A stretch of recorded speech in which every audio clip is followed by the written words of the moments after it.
সম্মেলনের অংশ হিসেবে পাঁচলাইশ থানা স্বেচ্ছাসেবক দলের উদ্যোগে আজকের এই কর্মী সভার সম্মানিত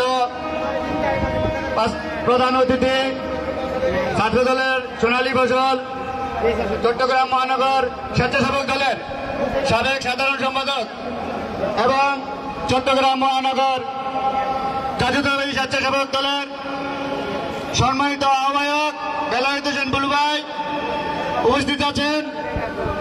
ছাত্র দলের আরেক সোনালী ফসল চট্টগ্রাম মহানগর স্বেচ্ছাসেবক দলের সংগ্রামী সদস্য সচিব ইঞ্জিনিয়ার জমিরুদ্দিন ভাই সহ উপস্থিত আছেন উপস্থিত নেতৃবৃন্দ।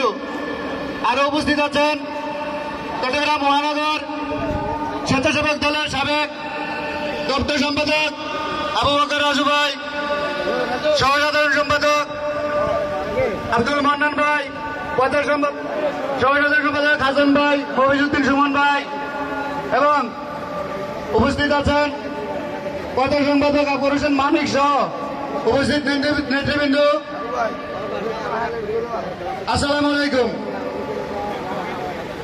প্রিয় নেতৃবৃন্দ, আমাদের মাঝে আজকে এই সভা সভাপতি করছেন, যার কথা না বললেই নয়, এই পাঁচলাইশ থানা স্বেচ্ছাসেবক দলকে যিনি দলের দুর্দিনে পদবৃক্ষের ন্যায় দাঁড়িয়ে থেকে এই পাঁচলাইশ থানায় স্বেচ্ছাসেবক দলকে প্রতিষ্ঠা করতে অনেক লড়াই সংগ্রাম করে গেছেন, অনেক মামলা হামলা নির্যাতনের শিকার হয়েছেন।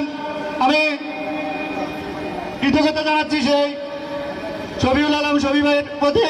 এবং আজকে এই সভা সঞ্চালনা করছেন আমাদের রাজপথের সহযোদ্ধা মহিউদ্দিন রুবেল ভাই সহ উপস্থিত নেতৃবৃন্দ। আসসালামু আলাইকুম।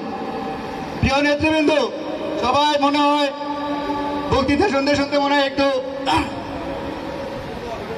সবাই নিশ্চুপ হয়ে গেছেন, তাই আমি বক্তব্য দেবেন একটা স্লোগান দেবো সবার সাথে। সবাই ধরেন, খালেদা জিয়া, জিয়া খালেদা, খালেদা জিয়া, জিয়া খালেদা, জিয়া, জিয়া তারেক রহমান, তারেক রহমান বীরের বেশে আসবে ফিরে বাংলাদেশে। ধন্যবাদ। আমি বক্তব্য দীর্ঘায়িত করবো না, সিনিয়র নেতৃবৃন্দ বক্তব্য দিবে। সবাইকে ধন্যবাদ। আসসালামু আলাইকুম। অসংখ্য ধন্যবাদ জসিম ভাইকে আপনার এত সুন্দর স্লোগানের জন্য। আমি এই পর্যায়ে বক্তব্য রাখার জন্য অনুরোধ করবো